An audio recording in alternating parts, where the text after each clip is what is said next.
Дорогие коллеги из России, буду говорить о Национальном театре лужицких сербов или сорбов в Германии. Читать буду по-французски, и поэтому вам скажу, что найдете подробное резюме в наших материалах. Извините, так сложно.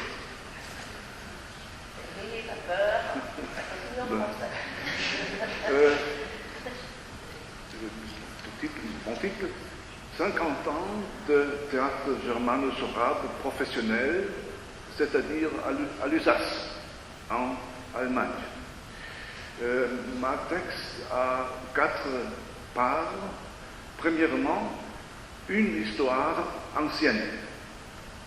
Une histoire ancienne. La naissance du théâtre sorabe se place dans la dernière période historique de ce qu'on appelle la Renaissance nationale du sorabe. Celle-ci s'étend de l'époque des Lumières à la seconde moitié du XIXe siècle. Le 2 octobre 1862 eut lieu à Bautzen. Bautzen, c'est la capitale de sorabe en Haute-Lusace, en sorabe Budeschin.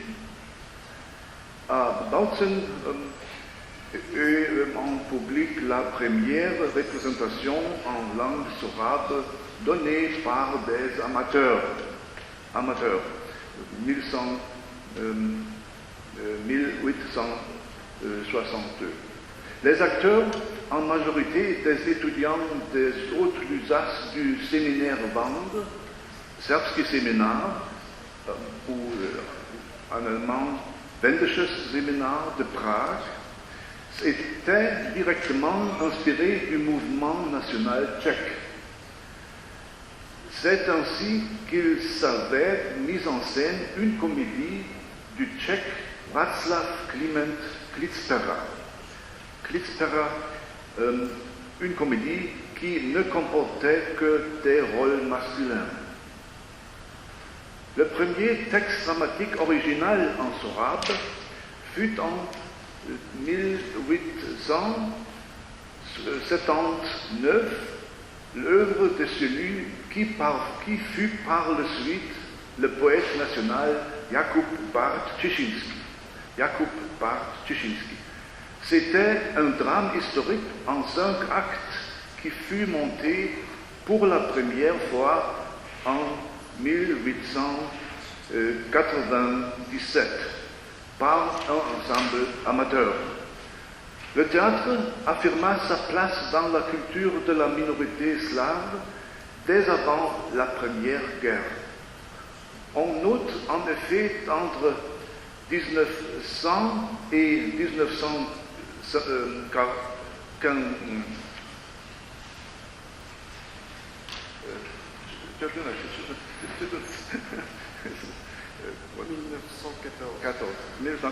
1900 et 1914, avant la Première Guerre, environ 250 soirées théâtrales dans 35 localités de l'Alsace. Un manuel de 1913 recense 66 pièces en sorabe, en majorité, bien sûr, des traductions. Sous la République de Weimar, les associations sorabes disposaient de plus de 35 groupes de théâtre qui présentèrent plus de 100 spectacles en Haute-Lusace sorabophone. En Basse-Lusace, autour de Cottbus, de ville Cottbus, par contre, l'art dramatique peinait à s'implanter car les influences culturelles allemandes y étaient prédominantes.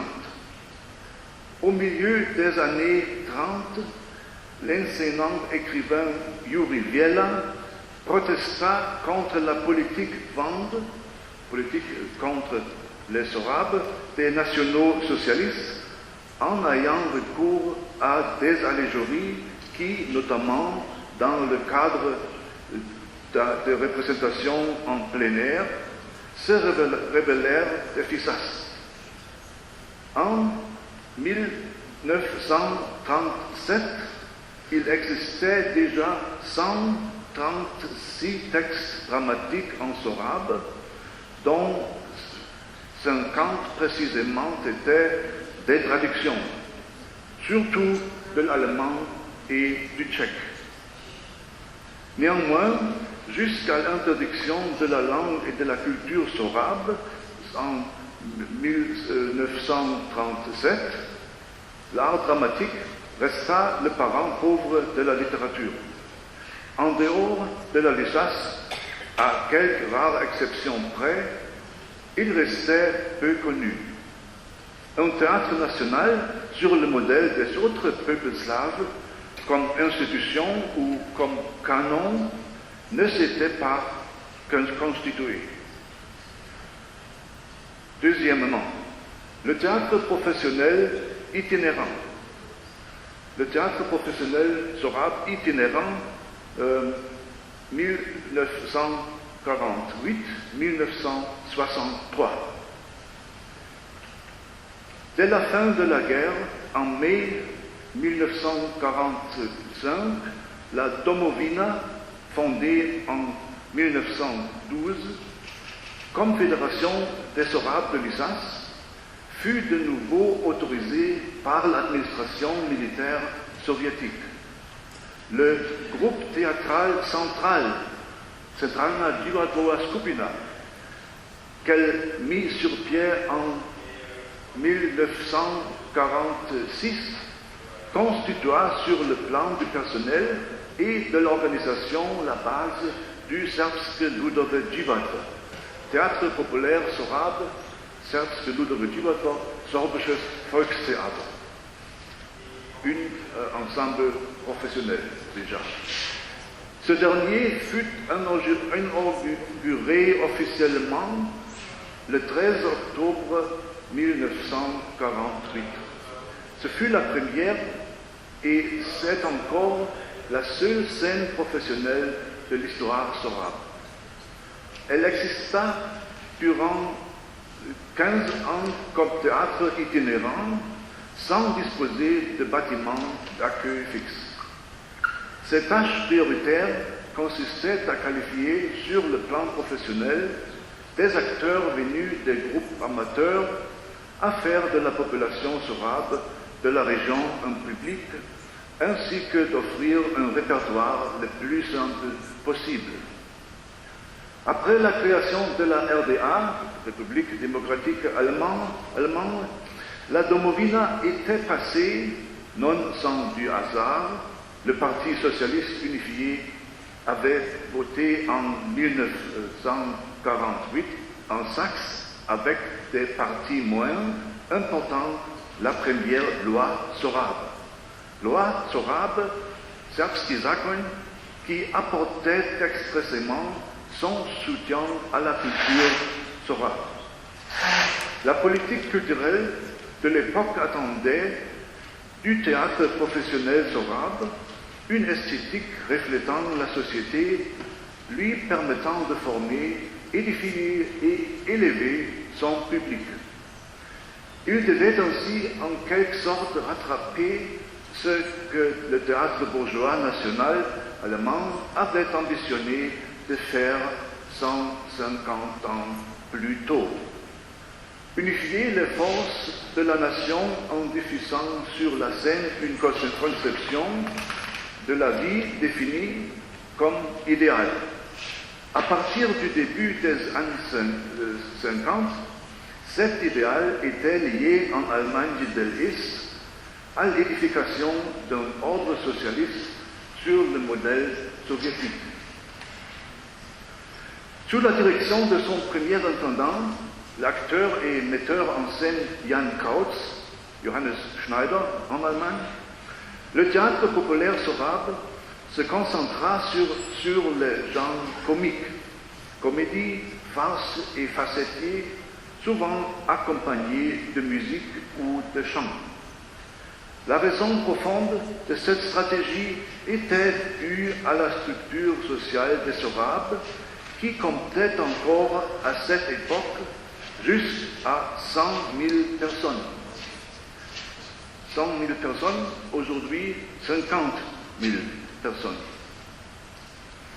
Les spectateurs potentiels venaient avant tout des couches paysannes et prolétariennes, qui n'avaient pas encore eu de contact avec un théâtre dans leur langue maternelle.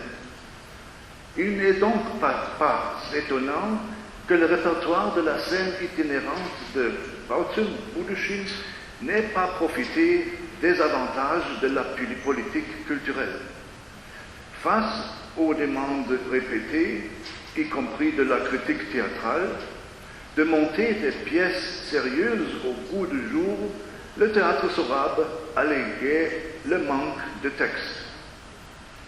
Rares furent les traductions sorabes de pièces d'actualité écrites par des auteurs de RDA.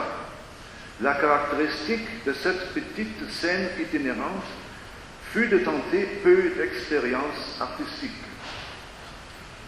Fin 1957, le directeur fut licencié. Au printemps 1958, il quitta l'ensemble sorabe qu'il avait dirigé pendant 10 ans et passa en Allemagne de l'Ouest, comme sorabe, comme personne sorabe. Le successeur nommé durant l'été 1958, Yuri Vuyesh, annonça tout de suite une réorganisation du théâtre. Il voulait arriver à citer, je cite, une activité planifiée sur la base de principes clairs quant à la politique culturelle qui correspondent à la politique culturelle de notre État ouvrier et paysan. C'est un fait que la figure populaire paysan à 7 ans est esprit, les nouveaux directions, cet esprit que fut monté en mai 1959, la chronique épique Maria Yanchova, le numéro 1 de la littérature sorabe, l'écrivain Yuri Brezan,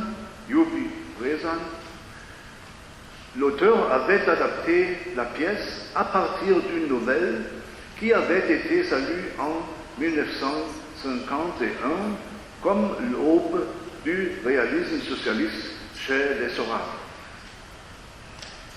Après la construction du mur de Berlin en 1961, on fit pression chez les Allemands comme chez les Sorabes pour se démarquer de l'Allemagne de l'Ouest, de l'Allemagne de l'Ouest, se démarquer, et renforcer la composante nationale. On ne fit pas de propagande, comme en Pologne par exemple, pour une voie propre menant au socialisme. Mais la culture sorabe devait désormais être clairement partie intégrante de la culture de RDA.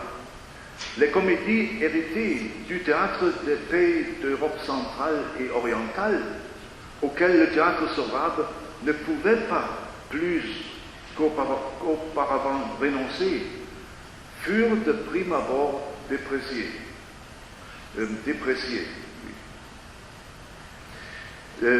Troisièmement, l'intégration dans une scène régionale bilingue. L'intégration du théâtre sorabe dans une scène régionale bilingue, l'année 1963. Des raisons d'ordre économique, esthétique et dues à l'organisation technique firent que le théâtre populaire sorabe opéra en août 1963 sa fusion avec le théâtre municipal de Bautzen. qui existait depuis 1796. C'est ainsi que l'ensemble professionnel Sorabe eut enfin accès à un lieu de représentation fixe et complètement équipé. La jeune culture dramatique Sorabe entra en même temps en compétition avec la convention allemande locale. C'était un défi pour les artistes Sorabes de jouer leur chance particulière dans un contexte biculturel. Ils devaient illustrer les mythes et les traditions d'une culture populaire authentique et l'identité d'une ethnie autochtone. Tout en réduisant les tournées dans les villages de manière drastique, il fallait conserver la relation émotionnelle que les Sorabes entretenaient avec leur théâtre. L'avenir devait montrer que le théâtre amateur constituait une forte concurrence en restant durablement un foyer de convivialité. La fusion entraîna bien sûr une définition nouvelle des directives concernant la politique culturelle. Le théâtre populaire germano-sorabe, le nom nouveau, Niemsko-Sachsche Ludowe Dziwadło, Deutsch-Sorbisches Volkstheater, fusion. Ce théâtre fut chargé, entre autres, par le conseil de district de Dresde, alors l'autorité supérieure, de cultiver l'héritage classique ainsi que les traditions progressistes, démocratiques et révolutionnaires, et de s'efforcer en même temps de développer la production scénique dans des directions nouvelles. En outre, on demandait de rendre le théâtre national sorabe et le patrimoine musical sorabe accessible à la RDA, également en allemand. On devait accorder une attention particulière aux mises en scène d'œuvres présentées dans les pays amis d'Europe orientale. Le répertoire sorabe devait, d'une manière ciblée, retenir 3 points forts qui furent encore appliqués après le grand tournant de 1989-90. Primo, l'héritage sorabe ancien. 1 point. Secondo, un théâtre sorabe actuel, propre et original.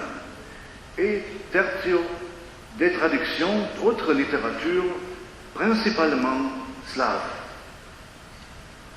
La mise en valeur systématique de l'héritage dramatique ne commença que dans les années 80 du XXe siècle.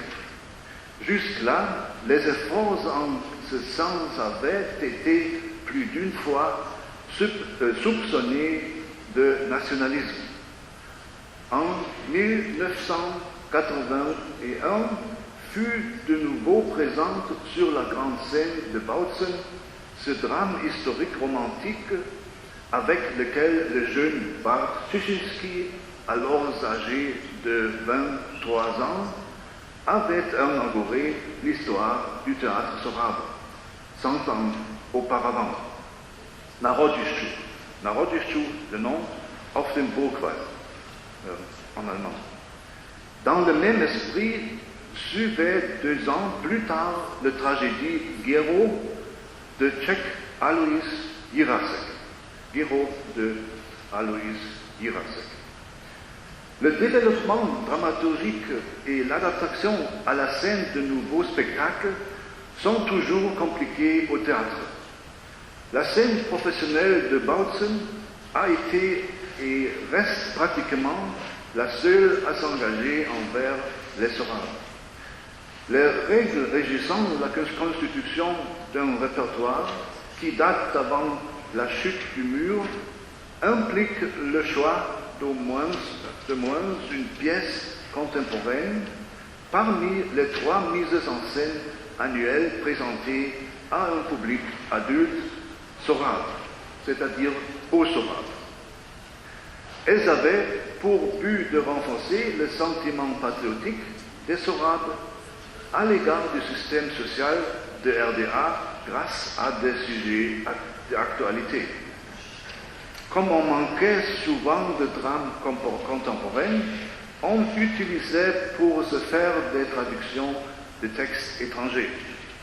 Depuis 1945, furent écrites plus de 50 œuvres dramatiques sorabes, dont toutes ne furent pas néanmoins portées sur la scène. Dès le début, le théâtre sorabe ne s'en tira qu'avec la traduction et de temps à autre l'adaptation du répertoire dramatique international. À côté des classiques russes, soviétiques, tchèques, slovaques, polonais ou bulgares, furent également présentés de temps à autre les classiques d'Europe occidentale. Calderon, Molière, Goldoni, Shakespeare, Ibsen ou Agatha Christie. Il n'en sortit cependant aucune tradition dynamique de mise en scène. La structure complexe et inchangée de l'institution comprenant scène dramatique, théâtre, musical et ballet, plus un théâtre de marionnettes bilingue, prépara le terrain pour le public sorabe aux mises en scène en allemand. Et quatrièmement, la phase qui précéda et suivit la chute du mur. Il était visible qu'une stratégie de politique culturelle acceptable, c'est-à-dire un effort vers l'universalité afin de rejoindre le théâtre mondial, butait sur des limites de fait.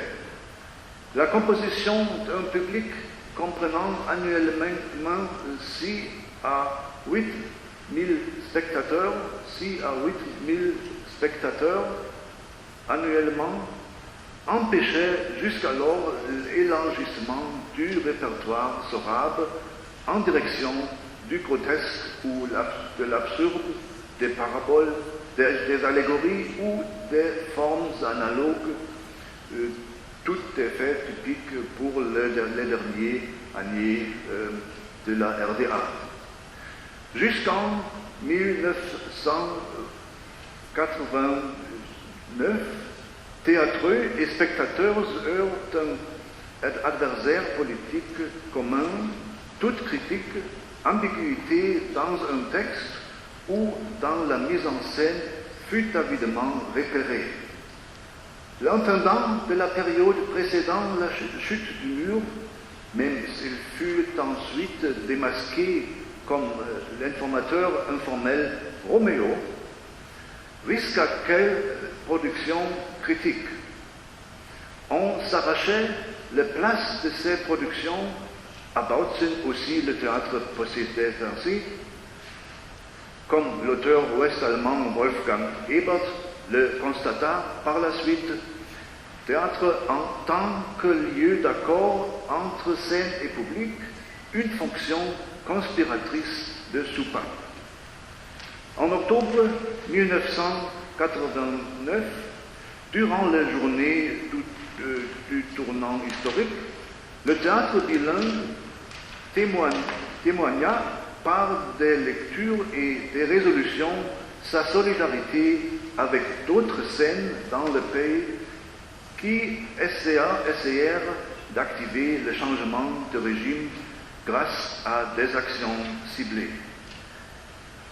Le traité d'unification germano-allemand, traité d'unification, ne mit pas fin au soutien de la culture sorabe pratiquée par la RDA, mais il fallut trouver à partir de 1990 un nouveau mécanisme étatique. Le théâtre populaire germano-sorabe se présente aujourd'hui comme une institution dépendante du canton de Bautzen qui reçoit une part de financement de la Fondation pour le peuple sorabe. Fondation pour le peuple sorabe, il a environ 2 millions d'euros par année. Cette fondation reçoit ses fonds de la Fédération, Bundesrepublik, Bundestag à Berlin, ainsi que du pays allemand de Saxe et du Brandebourg, là où vivent les Sorabes.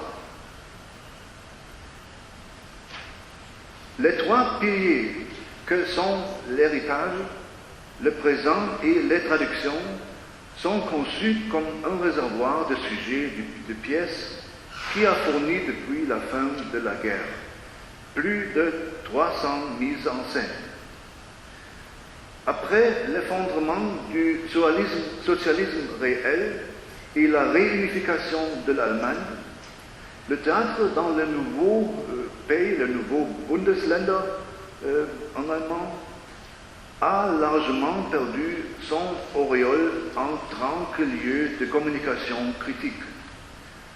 S'il jouissait auparavant de la sécurité matérielle, mais connaissait des limitations quant aux sujets traités, ainsi que la tutelle, les contraintes financières et les arguments économiques pourraient dans l'avenir restreindre de nouveau sa liberté artistique.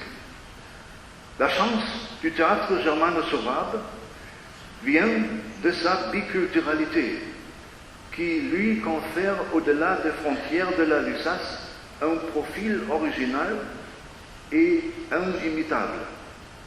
Avec ses 25 acteurs, dont la moitié est bilingue, l'institution culturelle de Bautzen, le théâtre, réalise jusqu'à présent en 2 langues des programmes ambitieux qui seraient sinon impossibles dans des scènes de Provence. Merci beaucoup.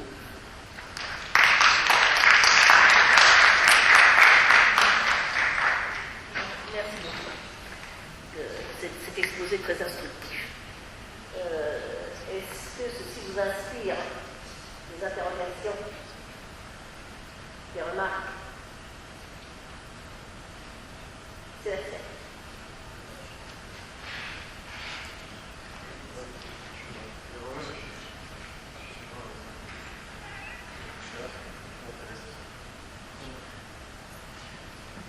J'ai bien compris donc cette histoire qui est liée à celle du théâtre au Sorabe en Saxe et que les bas Sorabes en Brandebourg sont plus germanisés, vous avez dit. Mais j'imagine qu'il y a quand même des troupes de théâtre, les 2 langues, haut Sorabe et bas Sorabe, sont utilisées au théâtre.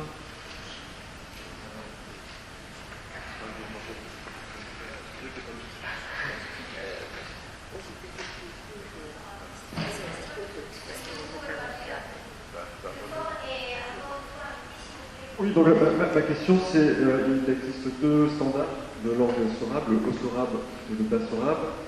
Dans la région de Bautzen, c'est le haut sorabe.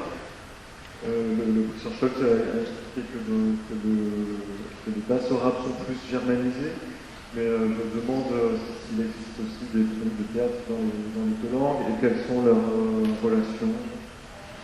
Oui, le théâtre. Aber Rimsko-Saxke Ludowe Divadlo играет и в Доле, и в Горной Лужице, но в Бауце есть театр, там вот батимон. И они играют 3-4 инсценации и в Доле Лужице, Bas Lusace, vraiment une mise en scène avant. À Bautzen, il y a un bâtiment, il y a le théâtre, et il y a donc 3 à 4 mises en scène par an, alors qu'en basse, les arts, il y en a une par an. Et comme théâtre itinérant. C'est ça, produit le théâtre.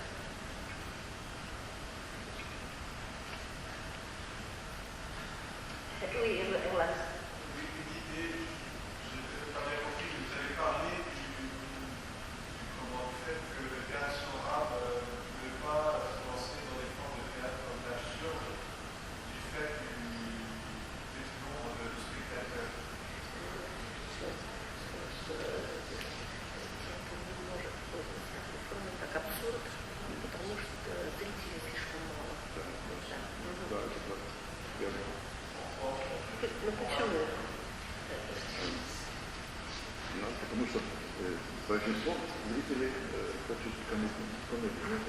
Parce que la majorité des spectateurs veut de la comédie. То есть получается, что зрители прежде всего в театре и этом театре интересует развлечение, план развлечения, Cela veut dire не язык. Cela veut dire que les spectateurs sont avant tout intéressés par le divertissement plus que par la langue. Ja. Да, точно. А потенциал только 8-10 тысяч людей, которые ходят. Да. Mais il y a un potentiel de 8 à 10 000 spectateurs qui visitent le théâtre, qui fréquentent le théâtre. Je crois que vous avez des matériaux, voici ce matériel. Il y a Sébastien, можно достать эти материалы. Посмотрим. Интересно, технология сравнения. 10 тысяч зрителей русских и 150 тысяч немцев. Oui, on peut comparer le chiffre de potentiel spectateurs entre 8 à 10 000 Sorabes et 150 000 Allemands. Ça dit quelque chose. Écoutez, merci beaucoup et vos matériaux seront tout à fait instructifs pour qui a envie d'approfondir les connaissances.